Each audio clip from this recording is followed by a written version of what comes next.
Black করে দিয়েছি। তারপর হাতের আঙুলে একটুখানি গোল্ডেন কালার নিয়ে আলতো আলতোভাবে আমি জিনিসটার উপরে রং করে দিয়েছি।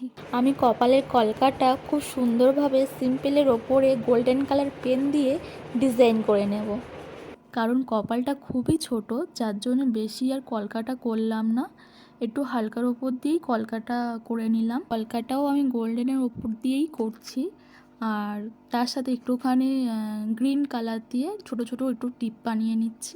আমার কাছে এই স্টোনের টিপগুলো ছিল, কিন্তু আমি কোনোদিনও ইউজ করিনি, তাই আমি জগন্নাথ প্রভুর কপালের কলকার ওপরেই দিয়ে দিচ্ছি, আর কিছু মিরর দিয়ে আমি ডেকর করে দিচ্ছি। ব্যাস আমার কমপ্লিট হয়ে গিয়েছে আমার ছোট্ট জগন্নাথ প্রভুকে বানাতে বানাতে।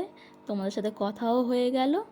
কেমন হয়েছে জানাবে, এবং ভালো লাগলে লাইক, কমেন্ট, শেয়ার করবে, এবং আমার চ্যানেলটিকে সাবস্ক্রাইব করে দেবে।